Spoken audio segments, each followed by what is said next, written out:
Alasan orang Kristen sejati tidak menggunakan salib dalam ibadat. Salib dipuja dan dihormati oleh jutaan orang. Encyclopedia Britannica menyebut salib sebagai lambang utama agama Kristen. Meskipun demikian, orang Kristen sejati tidak menggunakan salib dalam ibadat. Mengapa? Satu alasan penting ialah karena Yesus Kristus tidak mati pada salib.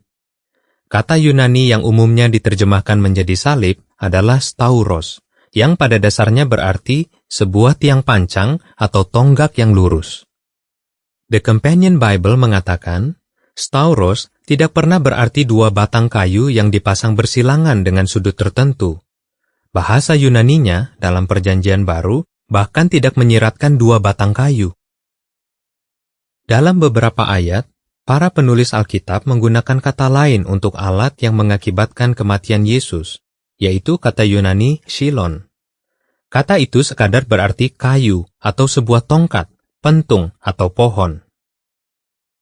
Ketika menjelaskan mengapa hanya sebuah tonggak yang sering digunakan untuk melaksanakan hukuman mati, buku Salib dan Penyaliban, karya Herman Fulda menyatakan, di tempat yang dipilih untuk melaksanakan hukuman mati di depan umum, tidak selalu ada pohon.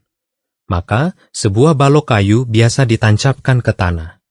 Tangan dan kadang-kadang juga kaki si terdakwa direntangkan di sepanjang tiang, lalu diikat atau dipakukan pada tiang itu. Tetapi, bukti yang paling meyakinkan berasal dari firman Allah.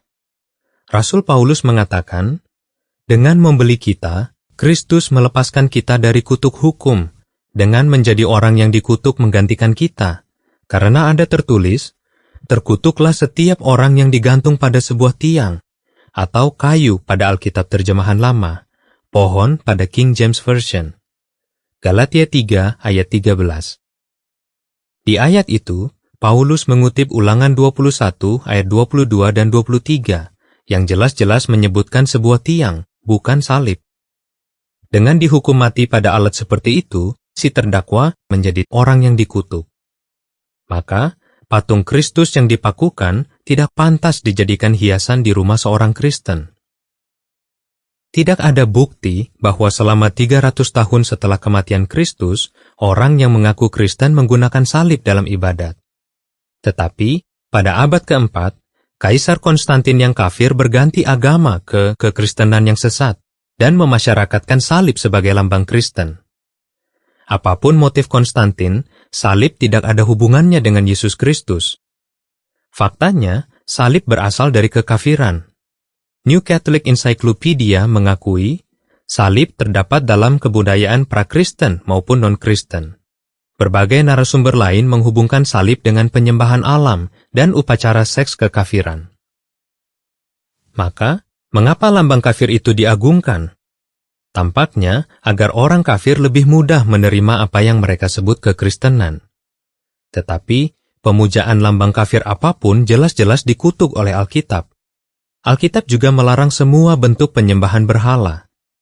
Maka, orang Kristen sejati mempunyai alasan yang kuat untuk tidak menggunakan salib dalam ibadat.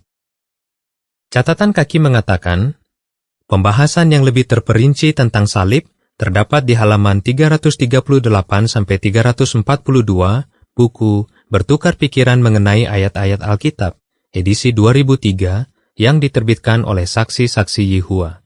Akhir catatan kaki.